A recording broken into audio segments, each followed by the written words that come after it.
went to Moonlight Magic After Hours, and here are 5 must-dos if you plan to attend this event.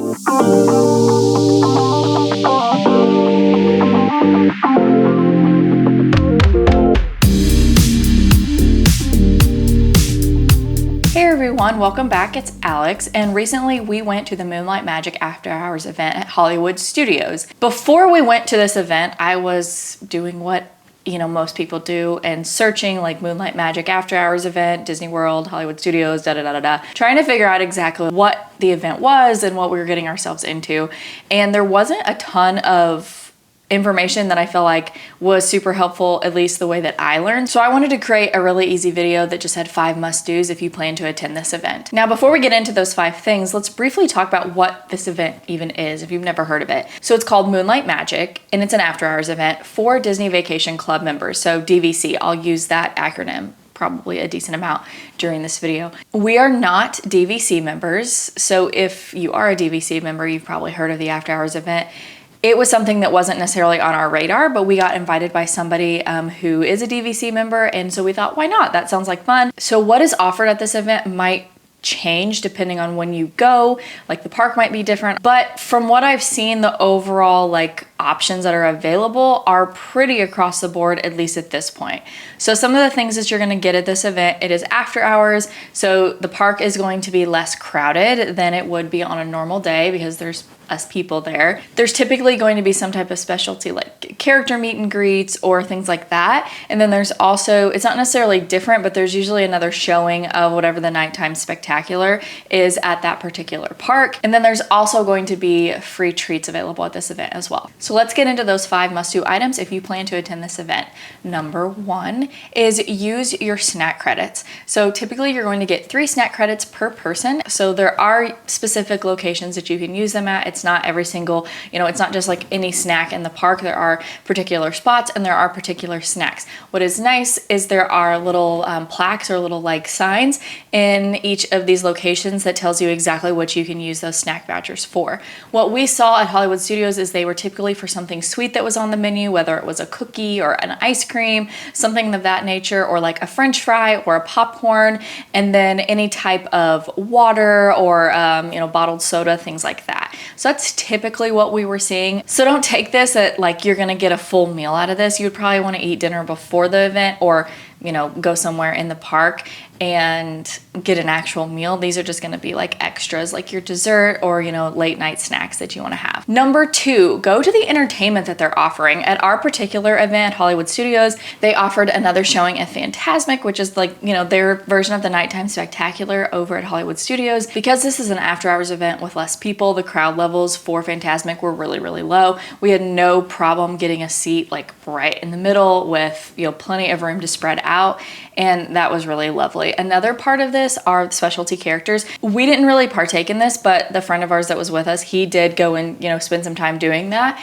And there were several different spots throughout the entire park that had specialty characters that were a little bit more unique that I had honestly never seen out before, and I think the guy who we were with, he said he had never seen a couple of them out either. So that's really fun if you're into character meet and greets. This might be something that you want to prioritize for the party. And number 3, take advantage of the low wait times. This was one of the best parts to me about this event, and I know Chris would agree with me even more because he is a huge rides guy, especially at Hollywood Studios. It has some of our favorite rides.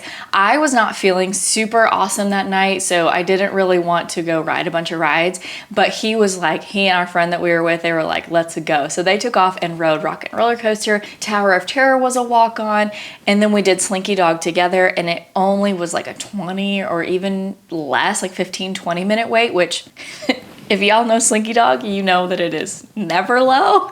So that was awesome. We never get to ride that ride, and I adore Slinky Dog. So I was really excited that we got to ride that. Let's see, we did Mickey and Minnie's Runaway Railway, which is another favorite of ours. It was under a 10-minute wait. Another one I didn't get on, but Chris did, was Rise of the Resistance. And honestly, we probably could have done Smuggler's Run and some other rides as well. But overall, riding rides, this is a must-do at this party. I definitely think that you're going to be able to get a lot of rides in for it. Number 4 must-do is enjoy the free ice creamy cold treats that they have available. So from what we saw, there were the Mickey premium bars, and then there were the Mickey ice cream sandwiches, as well as those fruit like popsicle bars, and they were at various spots throughout the park. I want to say we saw probably 4, 5, 6 different spots kind of placed throughout the park. At one point during the beginning of the night, the lines were pretty long for that, but they move really fast. So if you see a really long line and you really want something, just jump in it. It may take 5-10 minutes. You're not going to be there very long. I did see some spots were running low on inventory for some of the things, but I didn't find that the case at the one in Tower of Terror. I went towards kind of latter part of the night, and I was able to get a fruit bar right off the bat, and then I also got the Mickey ice cream sandwich. So they probably restock throughout the night, but if it is something that's a must-do for you, definitely get in that line early so you can enjoy your treat throughout the night, or get in it early and enjoy one, and then later on, after you've ridden some rides and walked around a lot, get another one to enjoy as you are leaving the park. And then last one, number 5, is enjoy the ambiance. Like I said already, the crowd levels are really, really low for this event, which is super fun. We just were able to kind of like frolic through some of the areas with literally almost nobody there, which was, it's always fun to see the parks, in my opinion, with no crowds, because we're so used to seeing them, slam full, that it's fun just to kind of be able to see everything wide open. Another part of the ambiance, right in front of the Chinese theater, they had a DJ going with, lights, and there was like Moonlight Magic lit up on the ground, and they were just kind of bumping music, and there was people, sometimes people dancing and just like having some fun. And then the last thing about the ambiance is photo opportunities, and I'm not even talking about just like characters, but just like there are cute signs. Maybe I'm the only person that likes this, I don't know, but I like a cute sign, and I feel like Disney always has cute signs of like Moonlight Magic and, welcome home DVC member and things like that. So just like take, in all those things, grab a photo with the people that you're with, and just have some fun with it. So those are my 5 must-do items if you plan on attending one of these DVC after hours event called Moonlight Magic. And again, just to recap, they are: use your snack credits, make sure you enjoy the specialty entertainment, take advantage of those low wait times and ride as many rides as you can, enjoy the free ice cream, and then also take in all the ambiance that is around you. Overall, my opinion on this event, it's fun, love the low wait times, love the low crowd levels, a little extra free food is always fun. If you have a friend who invites you, definitely say yes. It's always fun to get to go to things that you might not get to on a normal basis. If you have any questions about this event, I'd be happy to answer them. I am also going to link below the DVC page where it shows the rest of 2024 into 2025 when the dates for the next events are. If you are looking to travel to Disney World or go on a cruise or an all-inclusive vacation, I'm a travel agent. I would love to help. There's always a form link below that you can fill out, and I will get back to you within 24 hours. And lastly, make sure you like this video, and if you haven't already, make sure you subscribe to the channel. We really appreciate it. Until next time, I'm Alex. Thanks for watching, and make sure you do something that helps you unwind this week. Bye, everyone.